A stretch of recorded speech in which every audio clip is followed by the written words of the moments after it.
सो hi guys, आज हम बात करेंगे BSNL के बारे में।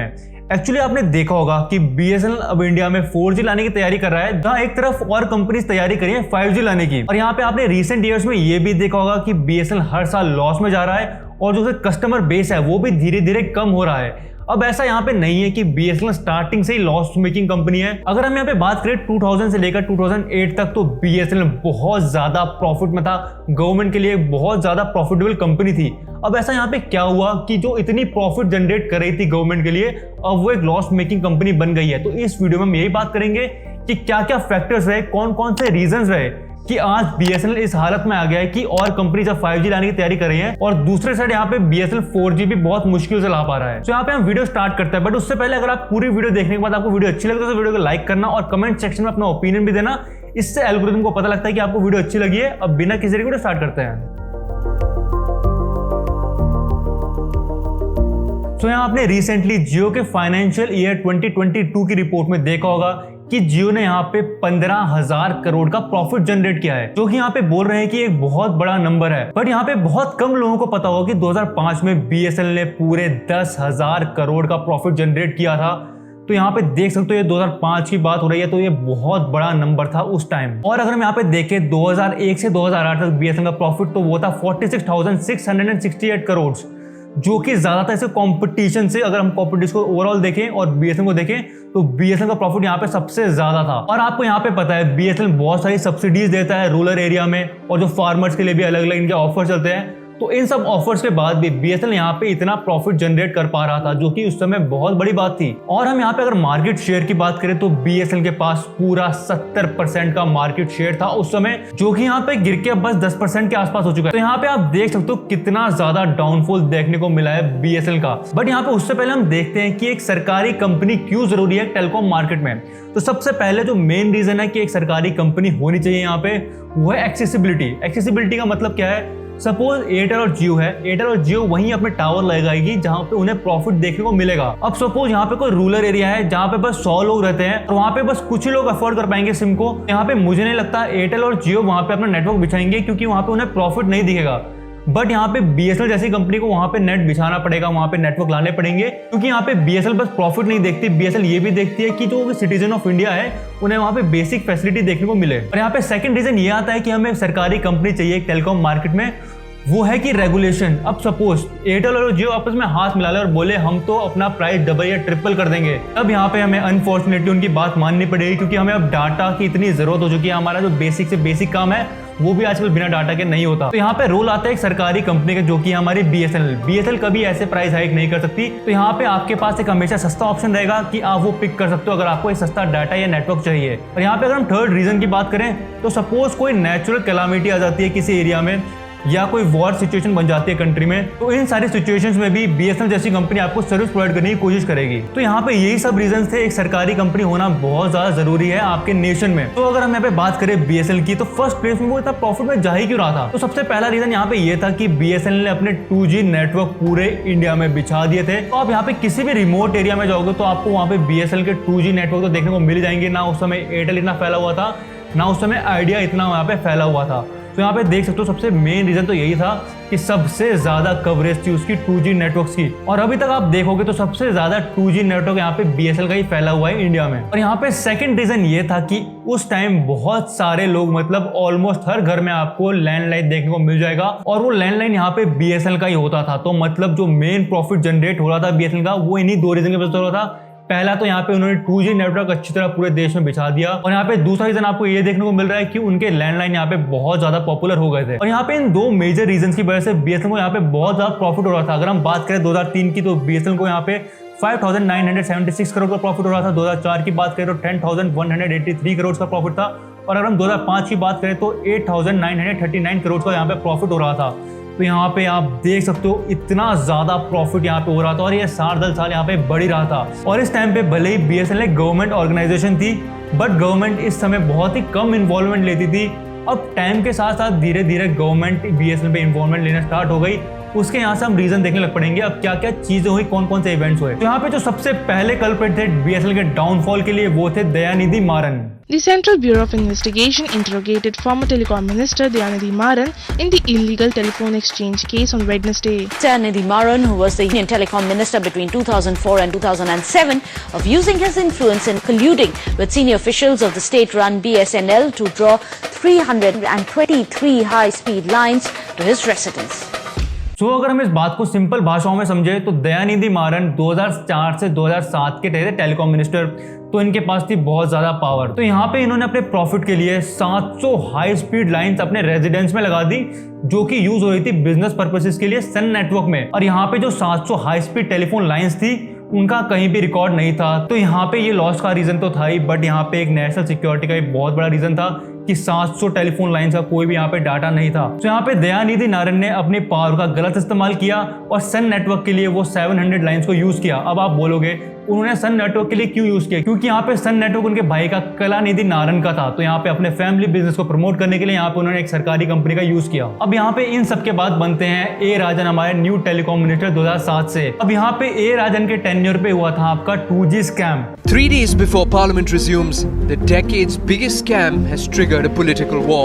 Parliament set to resume in 3 days. The report is likely to trigger yet another political battle.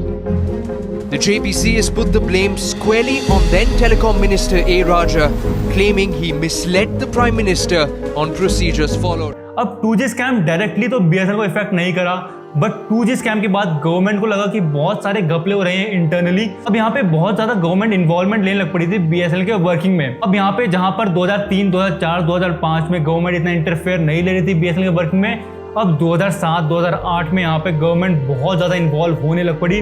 तो इससे यहाँ पे क्या हुआ, जो टेंडर सिस्टम था वो बहुत ज्यादा डिस्टर्ब हो गया।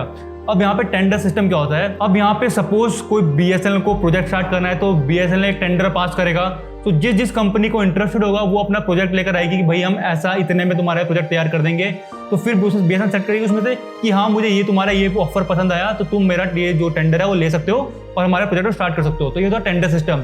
तो यहाँ पे अब बहुत ज्यादा दिक्कत आने लग पड़ी। तो यहाँ पे जब यही सब स्कैम चल रहे थे तो दूसरी साइड बीएसएनएल अपनी नई टेक्नोलॉजी पे काम कर रहा था जिसका नाम था वाईमैक्स। तो वाईमैक्स के थ्रू बीएसएनएल डाटा ट्रांसफर पाता over long distance wirelessly. But यहाँ पे आपने देखा गवर्नमेंट यहाँ पे इन्वॉल्व होने लग पड़ी थी। गवर्नमेंट को लग रहा था बहुत सारे यहाँ पे स्कैम्स हो रहे हैं, तो यहाँ पे ये टेंडर भी जो था वो यहाँ पे रुक सा गया।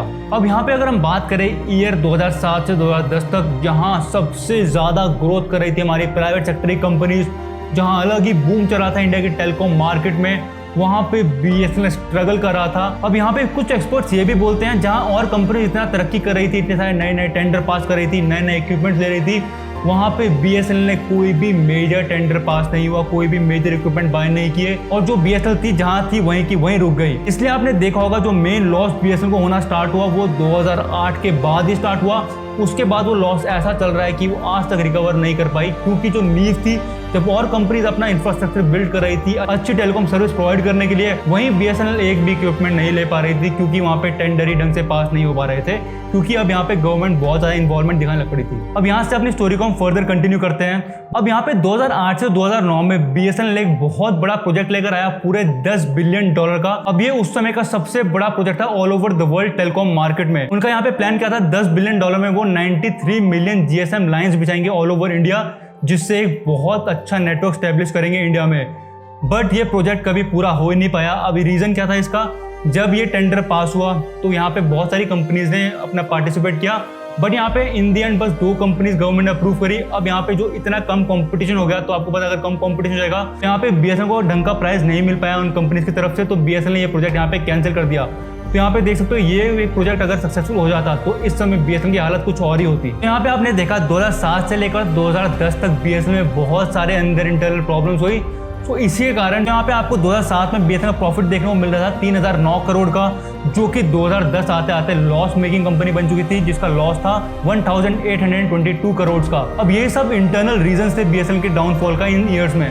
अब इंटरनली तो ये सब प्रॉब्लम चली रही थी, बट हम एक्सटर्नली देखें, जैसे कॉम्पिटिशन को देखें, कॉम्पिटिशन तैयारी कर रहा था 3G लाने की, 3G रोल आउट कर रहा था, तो यहाँ पे रैपिडली BSNL अपने बहुत सारे कस्टमर लूज कर रहा था, क्योंकि लोगों को यूज़ करना था 3G, अच्छी स्पीड यूज़ करनी थी। यहाँ पे BSNL ने अपने बहुत सारे कस्टमर लूज कर दिए। और हमने यहाँ पे स्टार्टिंग में बात की थी, जो BSNL के प्रॉफिट के मेन रीजन दो थे, एक तो 2G नेटवर्किंग का बहुत ज़्यादा फैला हुआ था और दूसरा रीजन था लैंडलाइन।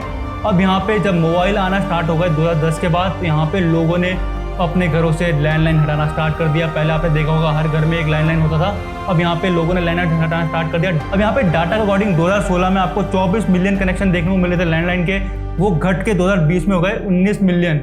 अब मैं शॉक्ड हूँ कि 19 मिलियन अभी भी कनेक्शन है 2020 में। अब यहाँ पे फाइनल रीजन की बात करते हैं, जो BSNL के डाउनफॉल का है। अब जो लास्ट टोन रखा BSNL के डाउनफॉल के लिए, वो रखा जियो ने। अब 2016 में लॉन्च हुआ जियो। अब जियो ने स्टार्टिंग में बहुत ज़्यादा फ्री नेट बांटा, आपने भी यूज़ किया होगा, मैंने भी यूज़ किया था। बट जियो के चलने का मेन रीज़न वो नहीं था। जियो के चलने का मेन रीज़न था कि जियो डायरेक्ट 4G टेक्नोलॉजी पाया। अब 4G टेक्नोलॉजी की कुछ खास बात है जो 2G और 3G में नहीं थी। 2G और 3G में कॉलिंग अलग नेटवर्क में होती थी और आपका जो डाटा ट्रांसफर अलग नेटवर्क में होता था। बट 4G में आपने देखा होगा, जब जियो नया नया आया था तो जियो ने कहा था मेरी ऐप से ही आप कॉल करोगे तो आपको कॉल भी फ्री लगेगा, वो कॉल होता था ओवर डाटा। अब यहाँ पे 4G टेक्नोलॉजी में एक खास बात है कि आपको सेपरेटली वॉइस और डाटा अलग अलग नहीं भेजना पड़ता, आप एक सिंगल चैनल के थ्रू ही अपना डाटा और वॉइस एक साथ भेजते हो। तो यहाँ पे जियो को काफी कम इन्वेस्टमेंट करनी पड़ी, उसे 2G नेटवर्क नहीं बनाना पड़ा, उसे कोई 3G नेटवर्क नहीं बनाना पड़ा और डायरेक्ट 4G में आया। यहाँ पे जो उसे इक्विपमेंट की कॉस्ट पड़ी वो भी बहुत ज्यादा कम पड़ी और जो यहाँ पे उसको ऑपरेटिंग कॉस्ट थी वो भी बहुत ज्यादा कम थी। यहाँ पे जियो काफी कम इन्वेस्टमेंट कर रहा था, बट उसे रिटर्न यहाँ पे बहुत ज्यादा मिल रहा था और यहाँ पे लोगों को भी सस्ता डाटा देखने को मिल रहा था, तो लोगों ने भी यहाँ पे जियो लेना प्रेफर किया और यहाँ और रैपिडली BSNL अपने कस्टमर लूज करता गया। तो अब यहाँ पे प्रेजेंट सिनेरियो की बात करते हैं 2020 की।